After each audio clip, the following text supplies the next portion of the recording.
1,000 meters. Transonic a little bit restless. They sprinting away from that 1,000 meter mark, and Prince of Persia broke very quickly on the left-hand side. Talia Al Ghul is right there. Forest Jump. Quant Masters towards the outside. The Grey's Mighty Smart, Hill Street Blues.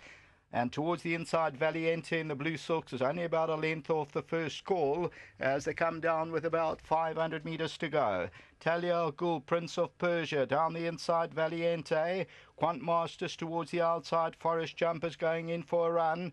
The outside, Hill Street Blues, and then comes Mighty Smart, followed by Transonic.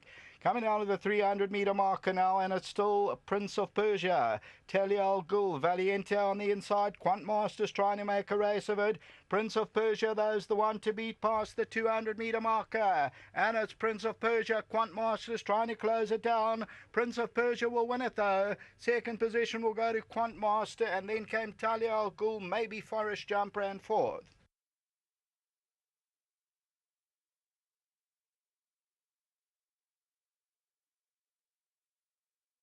Winner is Prince of Persia, the Captain L, Anton Marcus.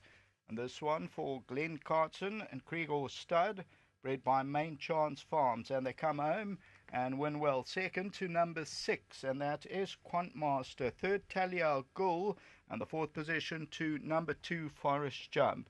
Toad favourite was the winner, number 5, Prince of Persia, and that paid up at R2.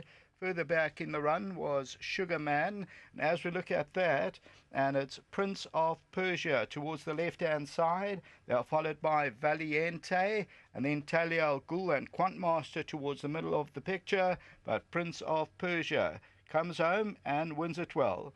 That is the running of the second race. Until the third, back to the studio.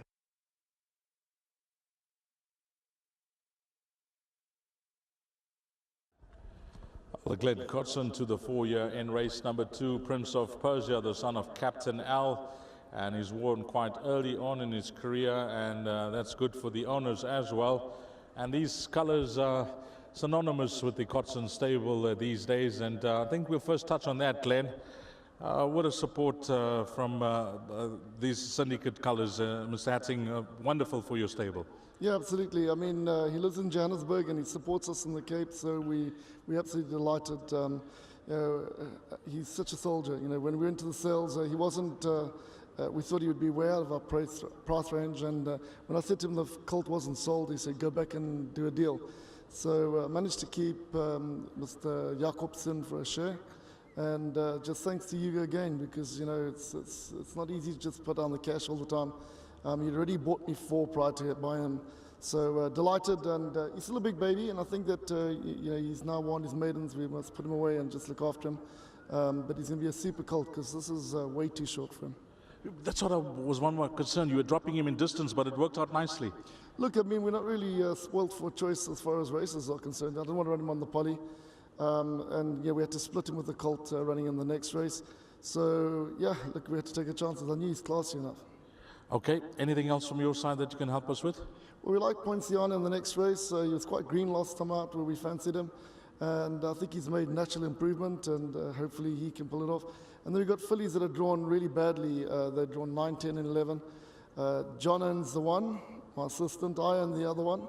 And then they've got the clients. So there's a race home. Who needs the cash more?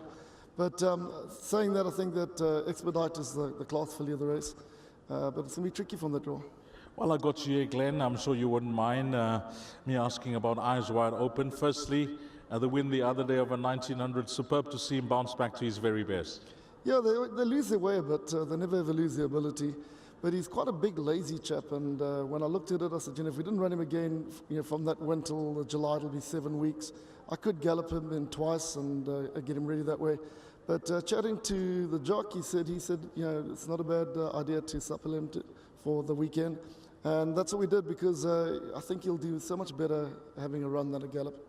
Yep, and that's what I was going to touch on next. And how's he for this weekend's run? He looks like the class package there. Well, he's flying. He's absolutely flying. And, you know, he's handicapped to win it. So hopefully he'll put up a good showing again. And are you happy with the way things going thus far during champion season? Yeah, look, our hopes are all built around this colt, Eyes Wide Open. And yeah, we're having our winners in between. We've brought 1 or 2 juveniles to have a crack at the features, and hopefully that'll happen towards the end of the season. Thanks for your time, Glenn. All the best to yourself and your team as well, and give our best to the owners here. Yeah, thank you very much. Nice one. Glenn Godson, number 5, Prince of Persia, has come through to win. If you caught the score, Ted, 5, 6, 10 and 2 is the order of finish. Race number 2. Up next, the big one, the pick 6. Race number 3, 13:35, 25 to 2.